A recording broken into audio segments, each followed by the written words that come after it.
Hello students, welcome to Soumya's Commerce Station.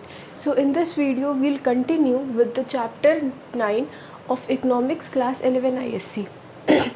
तो chapter 9 हमारा क्या इकोनॉमिक्स का planning and economic development in India. तो चैप्टर 9 में हमने ये देखा कि इंडियन इंडिपेंडेंस के बाद किस तरीके से इंडिया की प्लानिंग करेगी इंडिया की डेवलपमेंट करने के लिए। तो प्लानिंग में हमने ये देखा था कि मार्च 1950 में एक प्लानिंग कमीशन बनाई गई थी। एक प्लानिंग कमीशन बनाई गई थी एंड ये जो प्लानिंग कमीशन थी इसका ये काम था कि ये 5 ईयर के प्लान्स निकाला करेगी। 5 ईयर के प्लान्स निकाला करेंगे। हर 5-5 साल में 5 ईयर प्लान्स बनाए जाएंगे, प्लानिंग कमीशन के अंडर में बनेंगे। ठीक है, तो this was what was happening in March 1950। अब हुआ क्या, हम इस आज जो पढ़ने वाले हैं वो है आपका नीति आयोग। नीति आयोग क्या है? It is a new policy making body. तो सिंपल सी बात है, पहले प्लानिंग कमीशन पॉलिसी बनाती थी, अब आज के टाइम में इंडिया में क्या पॉलिसी बना रही है? नीति आयोग। तो हुआ क्या, ये जो प्लानिंग कमीशन मार्च 1950 में बनी थी इसको एनडीए गवर्नमेंट ने मोदी जी की गवर्नमेंट ने 1 जनवरी 2015 को रिप्लेस कर दिया। किससे? इसको कर दिया ख़त्म और नीति आयोग इस्टेब्लिश कर दिया।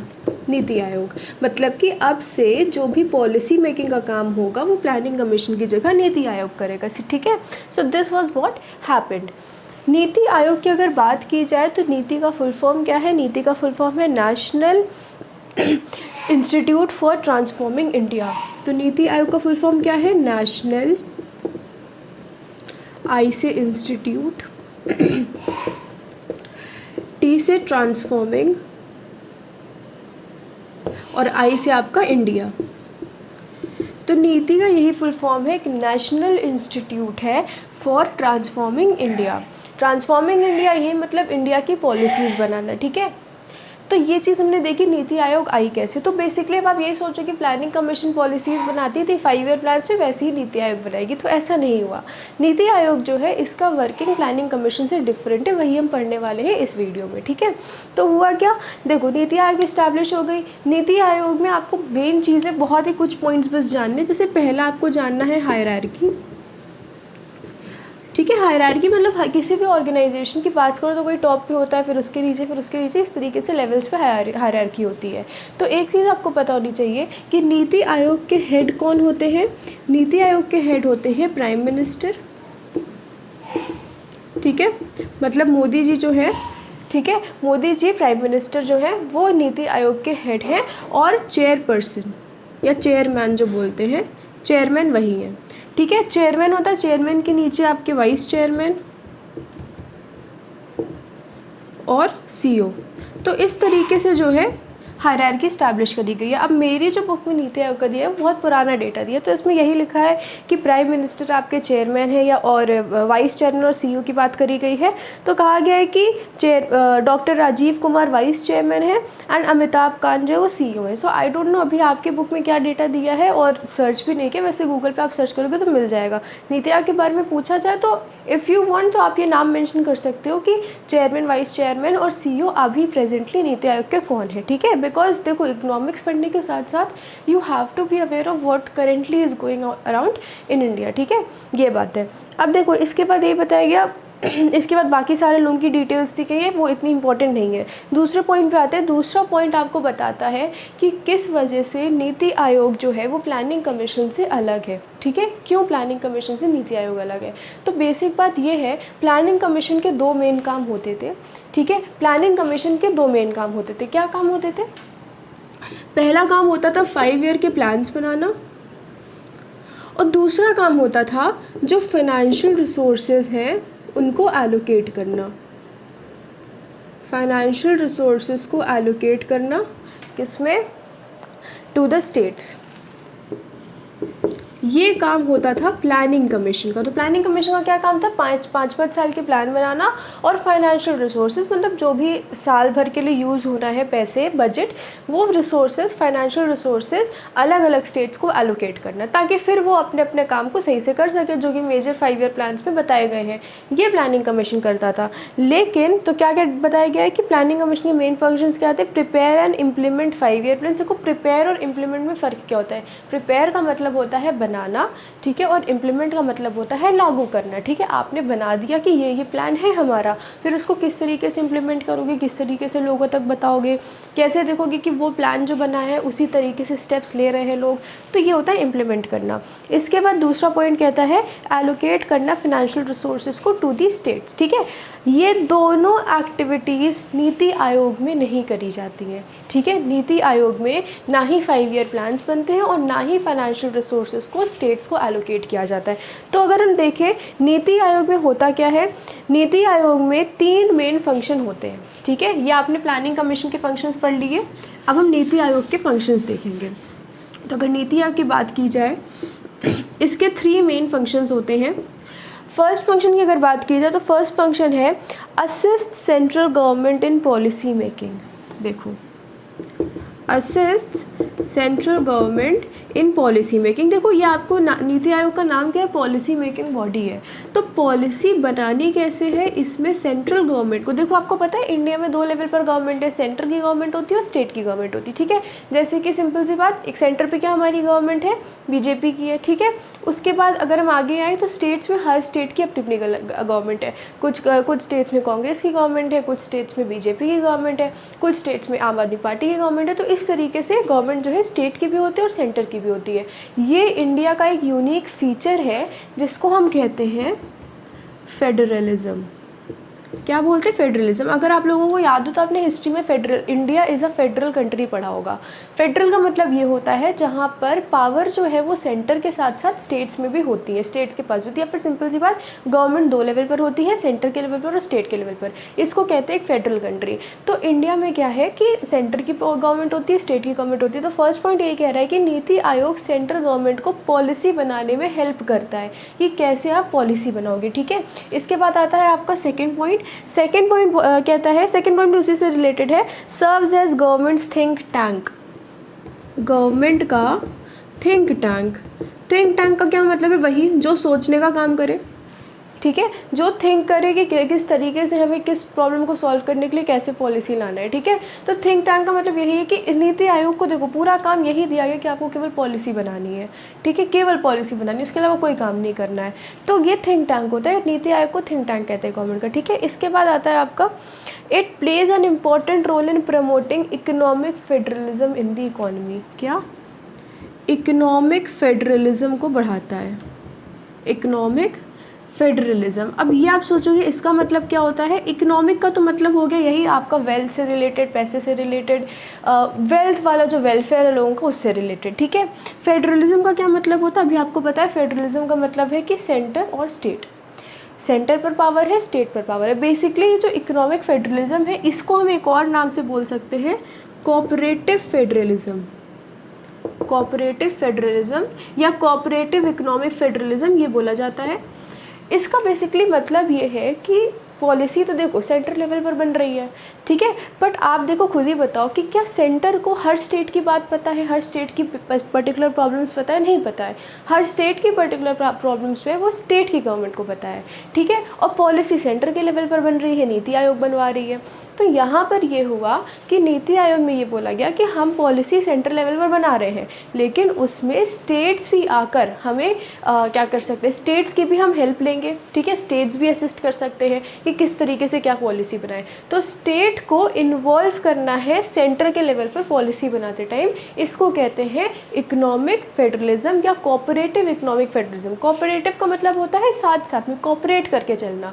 तो ये ना हो कि स्टेट में क्या, स्टेट एकदम अलग है, स्टेट को पता ही नहीं उसके लिए क्या पॉलिसी बन रही है, सेंटर से पॉलिसी आ गई उसको लागू कर दो, भले ही वो लोगों के अच्छे के लिए हो या बुरे के लिए हो, करना पड़ेगा। तो यहाँ पर क्या है कि स्टेट भी असिस्ट करेगी सेंटर को कि कैसे आप पॉलिसी बनाओ, हम भी मतलब कि स्टेट भी बताइए आगे। तो ये फेडरलिज्म को को कोऑपरेटिव बना रहे हैं, क्योंकि देखो जहाँ पर भी दो तरह पर पावर आ जाएगी, अगर चलो इंडिया फेडरल नहीं होती, फेडरल नहीं होने का मतलब केवल सेंटर पर गवर्नमेंट होती, स्टेट की कोई गवर्नमेंट नहीं होती, तो जैसे हर स्टेट पर केवल सेंट्रल गवर्नमेंट का कंट्रोल होता तो वहाँ पर तो कोई बात ही नहीं बनती। पर इंडिया में क्या है, फेडरल कंट्री है, इंडिया में स्टेट की गवर्नमेंट है, सेंटर की गवर्नमेंट है, तो स्टेट की गवर्नमेंट और सेंट्रल की गवर्नमेंट को साथ में कोऑपरेटिव तरीके से काम करके चलना पड़ेगा। तो वो कोऑपरेशन कैसे ला रहे हैं इस पर्टिकुलर, ये एक तरीका है ये जिसमें हम स्टेट और सेंटर को कोऑपरेशन में ला रहे हैं। कैसे, नीति आयोग में, क्योंकि इसमें इकोनॉमिक प्लानिंग के टाइम पर हम स्टेट को भी इन्वॉल्व करते हैं डिसीजन मेकिंग में। तो ये तीन बेसिक टास्क होते हैं, तीन बेसिक फंक्शंस है कि सेंट्रल गवर्नमेंट को पॉलिसी बनाने में असिस्ट करना,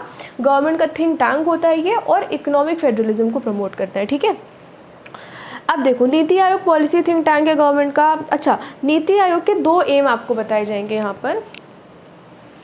वैसे तो बहुत सारे एम्स हैं बट पर्टिकुलरली एक्सप्लेन करने के लिए जो बताए गए हैं,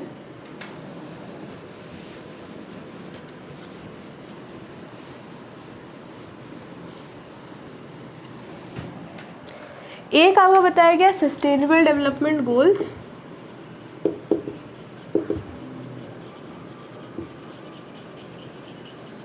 sustainable development goal. Sustainable development का मतलब क्या होता है, सस्टेनेबल डेवलपमेंट आप लोगों ने पढ़ लिया है। देखो सस्टेनेबल डेवलपमेंट अभी आगे एक बहुत बेसिक से हम लोग समझेंगे, जो हमने इकोनॉमिक ग्रोथ वाला चैप्टर किया उसमें ये चीज़ भी पढ़ेंगे कि सस्टेनेबल डेवलपमेंट बस यही कहती है कि आज की डेवलपमेंट ऐसे करो कि फ्यूचर के पास एटलीस्ट उतना जितना आज का डेवलपमेंट है उतनी डेवलपमेंट तो रहे।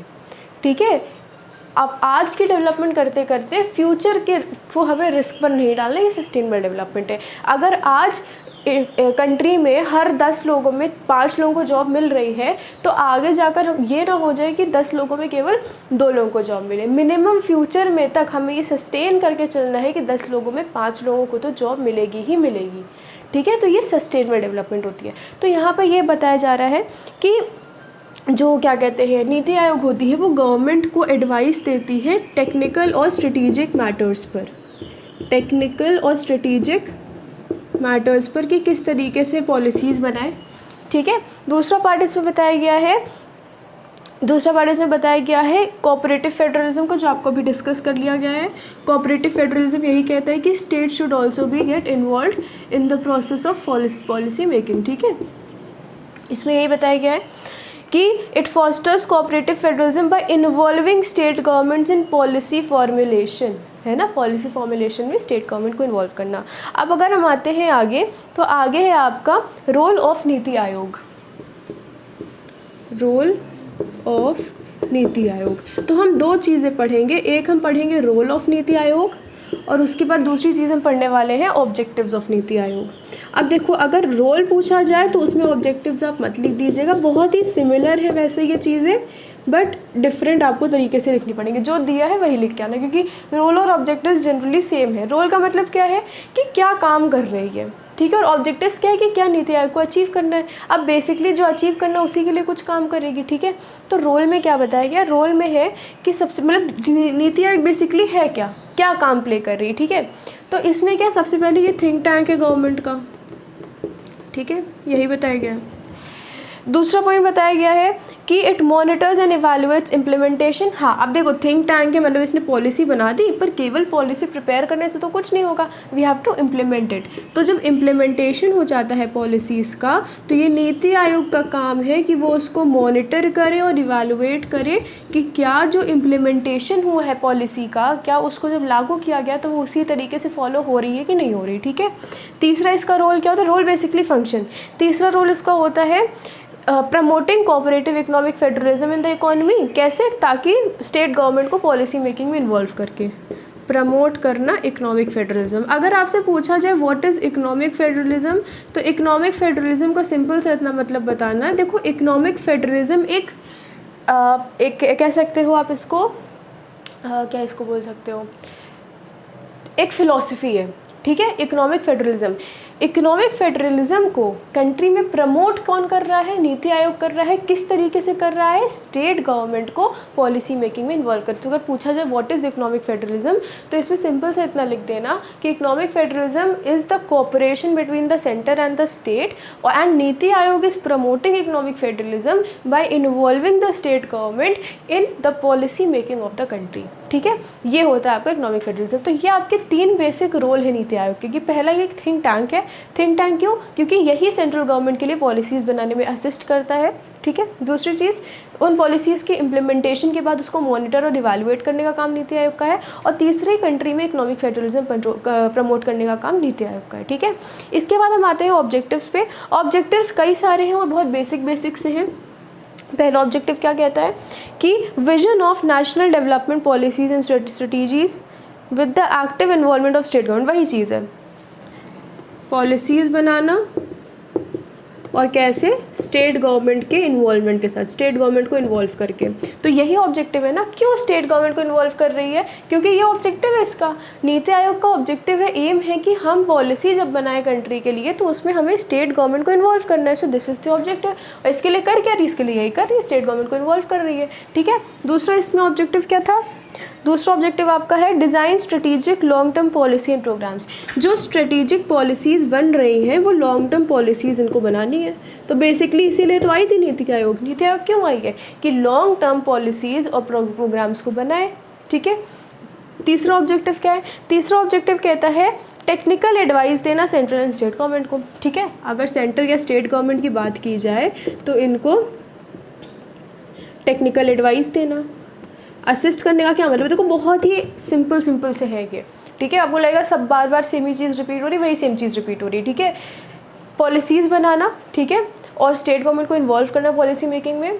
पॉलिसीज़ बनाना जो लॉन्ग टर्म की हो, सेंटर और स्टेट गवर्नमेंट को टेक्निकल एडवाइस प्रोवाइड करना, ठीक है। इसके बाद क्या बताया गया है?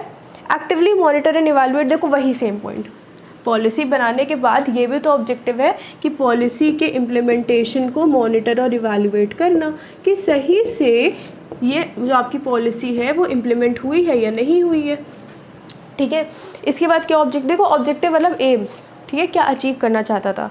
उसके बाद है फॉस्टर कोऑपरेटिव फेडरलिज्म। देखो फिर वही चीज़, कोऑपरेटिव फेडरलिज्म को प्रमोट करना, जो आपने यहाँ पढ़ा। Cooperative federalism, economic federalism same चीज़ है, ठीक है। Impart advice to government on areas that are specifically referred to it. कोई पर्टिकुलर एरिया पे पॉलिसी बनानी है तो उस पर एडवाइस नीति आयोग देगा, क्योंकि नीति आयोग का काम ही है पॉलिसी बनाना, तो उसको पता है कि हाँ कहाँ पर क्या चीज़ की ज़रूरत है। क्योंकि अगर हमें पता ही नहीं है कहाँ पर क्या प्रॉब्लम है तो हम कैसे वहाँ के लिए पॉलिसी बनाएंगे, ठीक है। उसके बाद आपका आता है offer a platform for resolution of intersectoral and interdepartmental issues to accelerate implementation of development agenda. Intersectoral, 2 sectors के बीच में कोई डिस्प्यूट होगी, 2 डिपार्टमेंट्स के बीच में कोई डिस्प्यूट होगी, तो इसको सॉल्व करना। अगर हम फॉर एग्जांपल हमने डेवलपमेंट की पॉलिसी ले आई, ठीक है, अब पॉलिसी आ गई है, उस पॉलिसी को इम्प्लीमेंट करने का काम किसका है? इम्प्लीमेंट पे मॉनिटर करने का या इम्प्लीमेंट करने का काम नीति आयोग का है। अब वो पॉलिसी इम्प्लीमेंट हो रही है, उसी में 2 सेक्टर्स के बीच में कोई इशूज़ हो गए, ठीक है, या 2 डिपार्टमेंट्स के बीच में कोई इशूज़ हो गए, कुछ ऐसा प्रॉब्लम क्रिएट हो रही है उस पॉलिसी को लाते टाइम, तो उसको रिजॉल्व करने का काम भी नीति आयोग का है, ठीक है। क्योंकि डेफिनेटली कुछ लोग, जब भी कोई नई पॉलिसी आती है तो कुछ लोग खुश होते हैं, कुछ लोग नहीं खुश होते हैं, ऐसा होता है। तो कैसे इस डिस्प्यूट को हमको रिजॉल्व करना, वो भी नीति आयोग का ऑब्जेक्टिव है। तो नीति आयोग जब बनी थी तो उसके यही ऑब्जेक्टिव्स ले डाउन करे गए थे कि हमें ये चीज़ें करनी है, इसलिए हम आ रहे हैं, ठीक है। इसके बाद है फोकस ऑन टेक्नोलॉजी अपग्रेडेशन। हाँ देखो टेक्निकल लेवल पर इंडिया में अपग्रेडेशन की ज़रूरत है, ठीक है, एंड स्पेशली अगर 2015 की बात की जाए तब भी बहुत ज़रूरत थी। आज भी इंडिया जो है अगर चाहे तो ऑब्वियसली टेक्निकल लेवल पर डेवलपमेंट और हो सकती है, ऐसा नहीं है कि नहीं हुई है, बहुत हुई है, बट और भी हो सकती है। तो वही बात है कि टेक्निकल लेवल पर बेसिकली सबको नॉलेज तो है नहीं, तो नीति आयोग जो बनी है उसको टेक्निकल नॉलेज है उसके पास, जो वो गवर्नमेंट को दे सकती है, ठीक है। हर चीज़ तो नहीं सबको पता होती है, तो इसलिए बना गया है इसलिए सब बनाई गई है। तो ये आपका हो गया पूरा नीति आयोग का। नीति आयोग में बेसिकली हमने ये पढ़ा कि पहले हमने ये चैप्टर जो शुरू किया था वो इसलिए शुरू किया था कि किस तरीके से इंडिया में प्लानिंग हो रही थी और इकोनॉमिक डेवलपमेंट के काम हो रहे थे। तो उसमें हमने यही देखा कि 1947 के बाद मार्च 1950 में प्लानिंग कमीशन बना, और प्लानिंग कमीशन का यही काम था कि 5-5 साल के हमको क्या करने हैं, प्लान्स लाने हैं। 5-5 ईयर के प्लान्स बनेंगे और वो प्लान्स जो रहेंगे उसको हम इम्प्लीमेंट करेंगे। तो कुछ ऑब्जेक्टिव्स थे जो पूरे लॉन्ग टर्म के लिए बनाए गए थे, कुछ ऑब्जेक्टिव्स थे तो हर पर्टिकुलर 5 ईयर प्लान में बनाए जाते थे। जब हमने उसको पढ़ लिया, हमने उसके ऑब्जेक्टिव्स देख लिए कि प्लानिंग कमीशन का या उस टाइम प्लानिंग का जो ऑब्जेक्टिव क्या होते थे, उसमें हमने बेसिक ऑब्जेक्टिव्स जो थे उन सारे 5 ईयर प्लान्स के वो हमने देख लिए थे। अब आज जो हम लोग देख रहे थे नीति आयोग का, तो हुआ क्या 2015 में नीति आयोग आ गई और उसने प्लानिंग कमीशन को रिप्लेस कर दिया। नीति आयोग का हमने देख लिया कि इसमें बेसिकली हायरार्की क्या होती है, chairperson, vice chairman, vice chairman और CEO 3 लेवल्स पर होते हैं। इनको आप सर्च कर लीजिएगा अगर आपको आंसर लिखना हो। और उसके बाद इसमें हमने देखा कि इसके फंक्शंस क्या हैं, किस तरीके से नीति आयोग प्लानिंग कमीशन से डिफरेंट है। ये क्वेश्चन आएगा तो उसमें साफ साफ लिख देना कि प्लानिंग कमीशन और नीति आयोग में डिफरेंस क्या है, ऑब्जेक्टिव्स का डिफरेंस है जो, या फंक्शंस का डिफरेंस है। प्लानिंग कमीशन के 2 ऑब्जेक्टिव्स दिए गए थे, ठीक है, प्लानिंग कमीशन के 2 ऑब्जेक्टिव्स थे, वो दोनों ऑब्जेक्टिव्स नीति आयोग में नहीं है, नीति आयोग के 3 ऑब्जेक्टिव्स हैं। This is the basic difference. और इसके बाद आपको बताया गया कि नीति आयोग के वो रोल्स क्या है और नीति आयोग के ऑब्जेक्टिव्स क्या है, ठीक है। So this is all about NITI Aayog. अब आपको आगे कौन कौन से चैप्टर्स चाहिए वो नीचे कमेंट डाउन कर दीजिएगा। And take care of yourself, study hard and God bless you all.